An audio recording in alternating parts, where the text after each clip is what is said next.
اس لیے فقہا نے لکھا ہے جن کو اللہ نے وسعت عطا فرمائی ہے وہ اپنی طرف سے قربانی کر رہے ہوں تو ایک حصہ پیارے پیغمبر صلی اللہ علیہ وسلم کے نام کا بھی ڈالیں، خلفائے راشدین کی طرف سے، عشرہ مبشرہ کی طرف سے، اپنے وہ بزرگان دین مسلمانوں کی طرف سے جو ہمارے رشتہ دار اس دنیا سے جا چکے ان کی طرف سے بھی قربانی کریں۔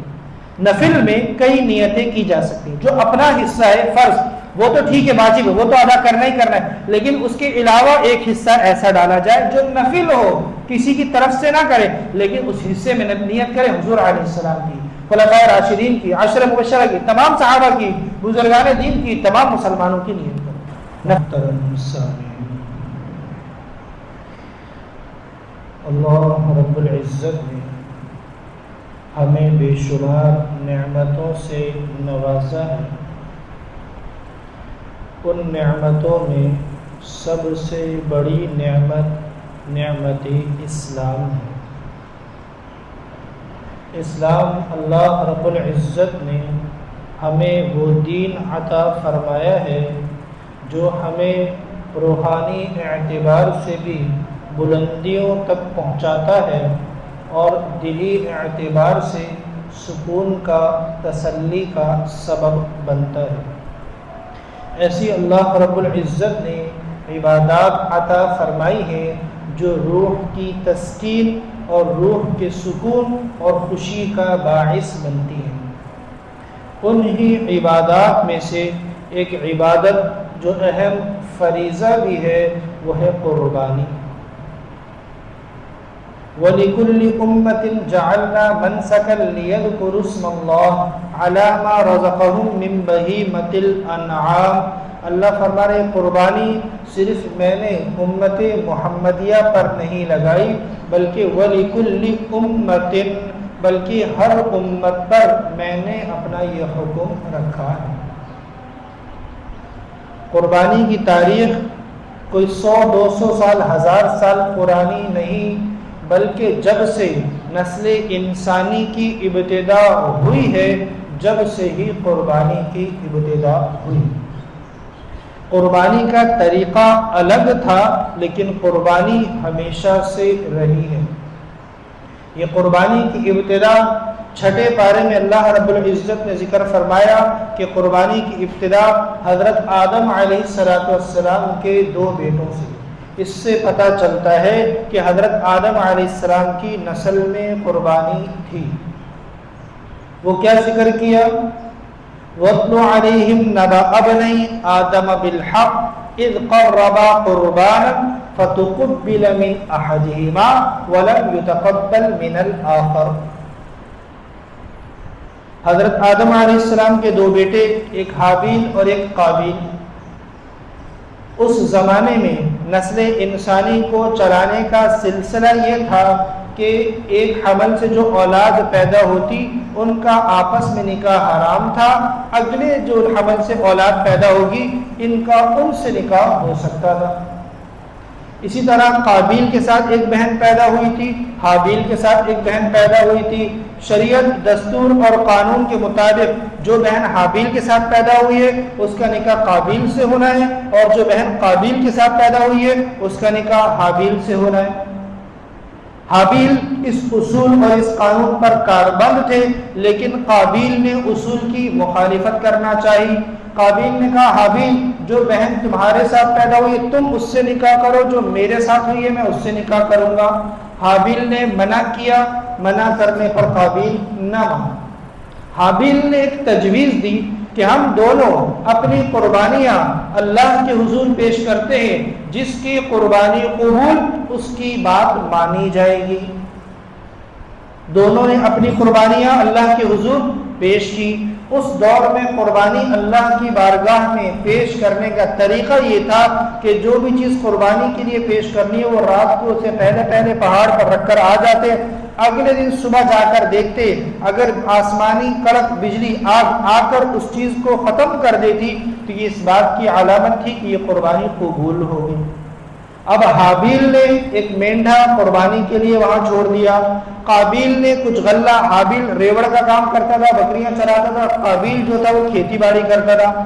حابیل نے اپنے ریوڑ میں سے ایک مینڈھا پیش کر دیا، قابیل نے اپنے غلے میں سے تھوڑا سا غلہ پیش کر دیا، دونوں اپنی اپنی قربانیاں پہاڑ پر رکھ کر آ گئے۔ اگلے دن جا کر دیکھا حابیل کی قربانی قبول، قابیل کی قربانی ویسے ہی رکھی ہوئی۔ یہ اس بات کی علامت تھی کہ جو دستور کے مطابق حابیل فیصلہ چاہتا ہے، شریعت اور قانون کے مطابق اللہ کی منشا اور رضا بھی اسی میں ہے۔ لیکن قابیل پھر بھی نہ مانا۔ قابیل نے کہا اے حابیل میں تجھے قتل کر دوں گا، لأقتلنک، میں تجھے قتل کر دوں گا۔ حابیل نے کیا کہا؟ لئن بسطت الی یدک لتقتلنی ما انا بباسط یدی الیک لأقتلک انی اخاف اللہ رب العالمین۔ اے میرے بھائی اگر تم مجھے مارنے کے لیے ہاتھ بڑھاؤ گے تب بھی ما انا بباسط یدی، میں تمہیں مارنے کے لیے ہاتھ نہیں بڑھاؤں گا، انی اخاف اللہ، اس لیے کہ میں اللہ سے ڈرتا ہوں، رب العالمین جو تمام جہانوں کا پالنے والا ہے۔ اور یہی ہوا، قابیل کی بات نہیں مانی گئی تو قابیل نے حابیل کو قتل کر دیا۔ میں بتانا یہ چاہتا ہوں کہ قربانی صرف امت محمدیہ میں نہیں ہے، بلکہ قربانی کی ابتدا ہمیں نسل انسانی کی ابتدا سے ملتی ہے۔ جب حضرت سیدنا آدم علیہ السلام کو اللہ رب العزت نے پیدا کر کر زمین پر بھیجا، جب ان کی نسل چلی اس نسل میں قربانی کا ثبوت اور وجود ہمیں ملتا ہے۔ یہ قربانی ہمیں روحانی اعتبار سے اللہ کے قریب کرنے کے لیے، یہ قربانی روحانی اعتبار سے ہمیں بلند درجات دلانے کے لیے ہے۔ یہ قربانی کرنے سے اللہ کا کوئی فائدہ نہیں۔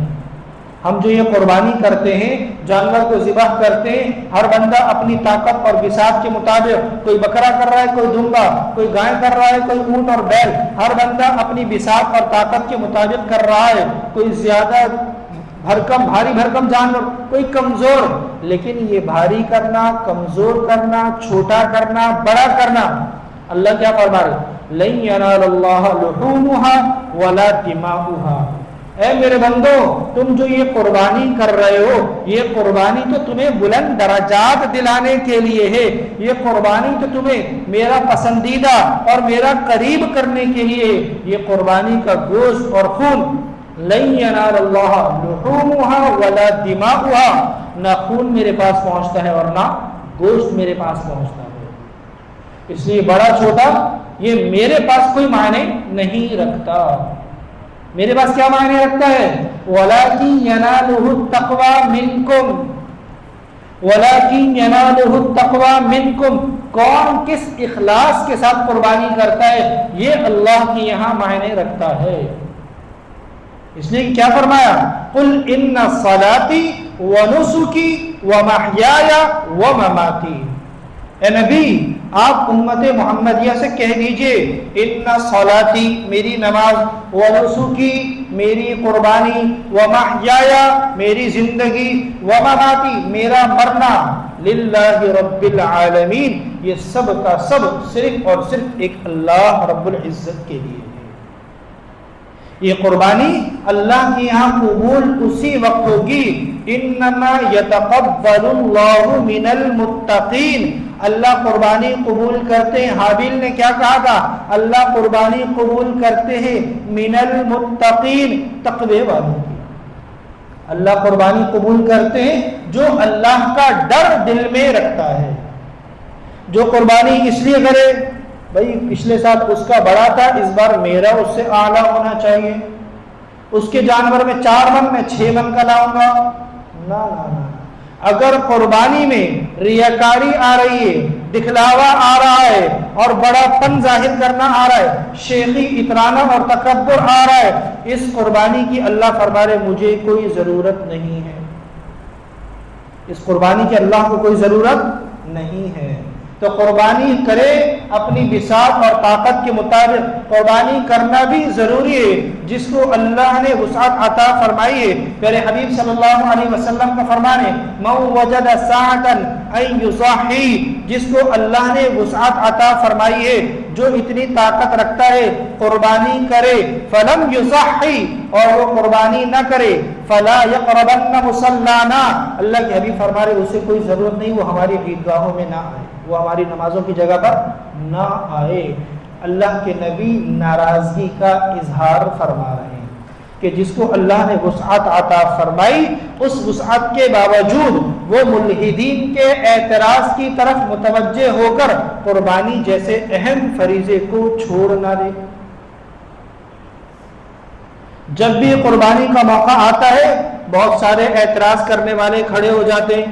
بھئی قربانی میں اتنا لاکھوں کروڑوں اربوں روپے خرچ کیا جا رہا ہے، اس سے بہتر نہیں ہے کہ غریب کی مدد کر دی جائے، اس پیسے سے کسی یتیم بچیوں کی شادی کروا دی جائے، اس پیسے سے فلانا رفاہی کام اور فلانے کام کر دیے جائیں.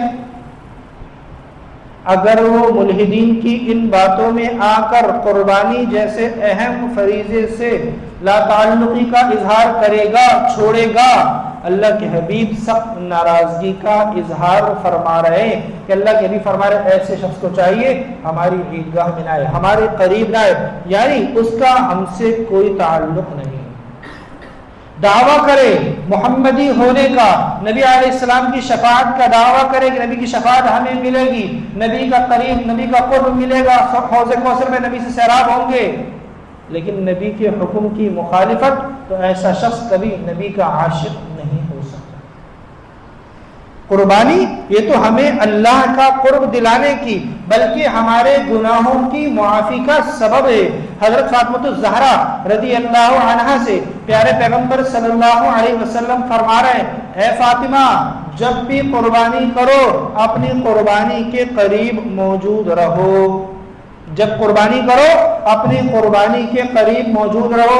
وَإِنَّهُ لَيَأْتِي يَوْمَ الْقِيَامَةِ بِقُرُونِهَا وَأَظْلَافِهَا وَأَشْعَارِهَا، اس لیے کہ تمہاری قربانی قیامت کے دن اپنے سینگوں کے ساتھ، اپنے بالوں کے ساتھ، اپنے ناخنوں کھروں کے ساتھ یہ سب آئے گی اور میزان عمل میں تولا جائے گا. وَإِنَّ الدَّمَعَ لَيَقَعُ مِنَ اللَّهِ عَزَّ وَجَلَّ بِمَكَانٍ قَبْلَ أَن يَقَعُ عَلَى الْأَرْضِ، اس لیے کہ جب قربانی کی جاتی ہے خون کا قطرہ زمین پر گرتا نہیں، گرنے سے پہلے اللہ قربانی کرنے والے کے گناہوں کو معاف کر دیتے ہیں. قربانی کرنے والے کے گناہوں کو اللہ معاف فرما دیتے. پھر آگے اللہ کے حبیب نے عجیب بات فرمائی فَطِيبُوا بِهَا نَفْسًا، فَطِيبُوا بِهَا نَفْسًا، قربانی خوش دلی سے کرو، بوجھ سمجھ کر نہ کرو.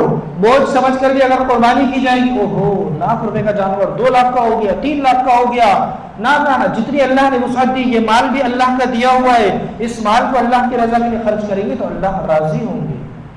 بوجھ سمجھ کر قربانی جو کرے گا اللہ کو یہ شخص پسند نہیں ہے.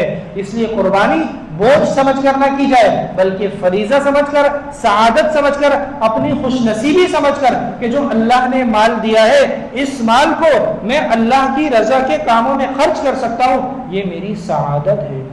عبداللہ ابن عمر رضی اللہ عنہ فرماتے ہیں پیارے پیغمبر صلی اللہ علیہ وسلم جب مکہ سے ہجرت فرما کر مدینہ منورہ تشریف لے کر آئے اقام رسول اللہ صلی اللہ علیہ وسلم بالمدینہ 10 سنین یضحی کل سنہ. جناب رسول اللہ صلی اللہ علیہ وسلم مکہ سے ہجرت فرما کر مدینہ منورہ تشریف لا رہے ہیں. عبداللہ ابن عمر رضی اللہ عنہ پیارے پیغمبر کا عمل ذکر کر رہے ہیں. آپ علیہ السلام کا عمل کیا تھا؟ اقام رسول اللہ صلی اللہ علیہ وسلم بالمدینہ 10 سنین، حضور 10 سال مدینہ میں رہے. یضحی کل سنہ، اور حضور نے ہر سال قربانی کی ہے. یضحی کل سنہ، حضور نے ہر سال قربانی کی ہے. کہ حضور صلی اللہ علیہ وسلم کا عمل دوام، استمرار، مستقل ہر سال عمل کرنا. یہ بات ہمیں اس طرف متوجہ کر رہی ہے کہ قربانی جہاں نبی علیہ الصلوۃ والسلام بتا رہے ہیں سنت ابیکم ابراہیم، یہ حضرت ابراہیم علیہ السلام کی سنت ہے، وہاں پیارے پیغمبر صلی اللہ علیہ وسلم کی بھی سنت ہے.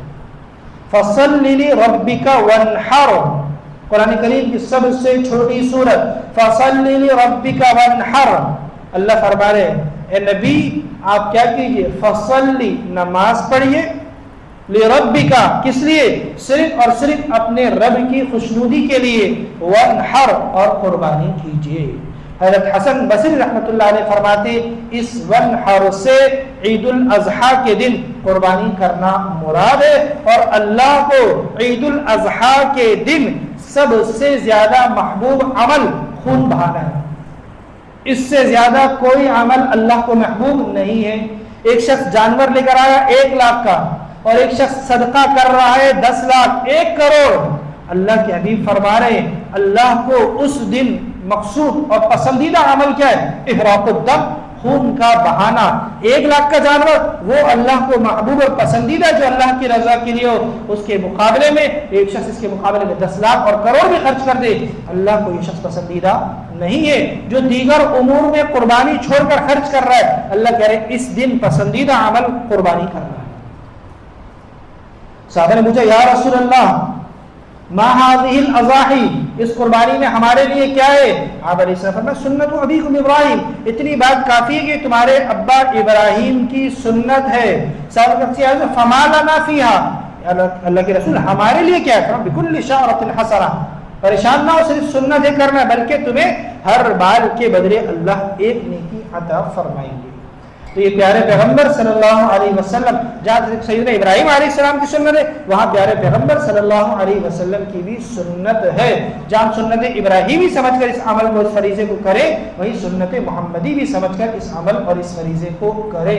اور اما عائشہ رضی اللہ عنہ فرماتے ہیں، ترمذی شریف کی روایت ہے، اما عائشہ رضی اللہ عنہ فرماتی ہیں جس سال آپ علیہ السلام کا وصال ہوا اس سے پہلے آپ صلی اللہ علیہ وسلم نے 2 مینڈھے منگوائے، اور مینڈے اچھے صحت مند دیکھ کے حضور صلی اللہ علیہ وسلم نے 2 دمبے منگوائے.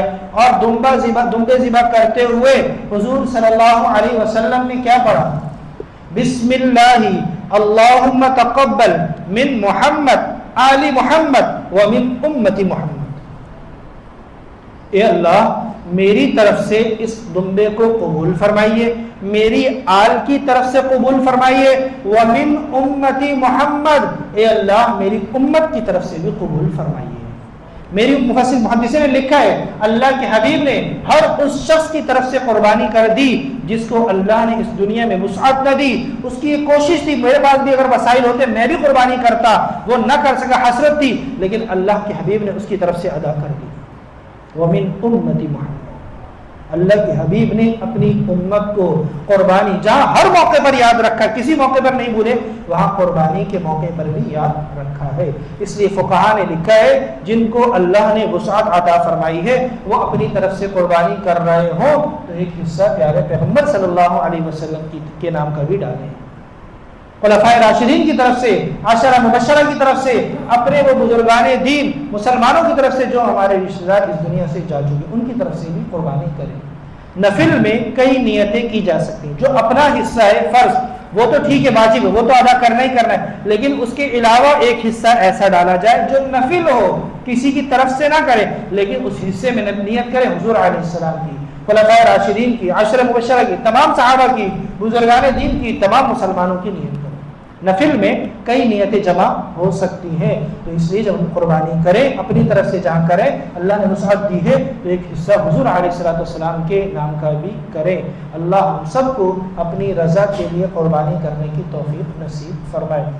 ذی الحجہ، یکم ذی الحجہ شروع ہونے سے پہلے قربانی کرنے والوں کے لیے مستحب یہ ہے کہ وہ اپنے بال اور ناخن یکم ذی الحجہ سے پہلے کاٹ لیں. یکم ذی الحجہ امکان ہے کہ پیر کو ہو تو اتوار تک اپنے ناخن، بال، زیر ناف بال جس میں تراشنے ہوں وہ اتوار تک کاٹ لیں. مستحب یہ ہے. لیکن اگر کوئی اس کے بعد بھی کاٹے تو بہت سارے دوست یہ سمجھتے ہیں کہ وہ گنہگار ہوگا. ایسی کوئی بات نہیں ہے. اگر کسی کو مجبوری ہو تو وہ کاٹ سکتا ہے بال، ناخن یا زیر ناف بال.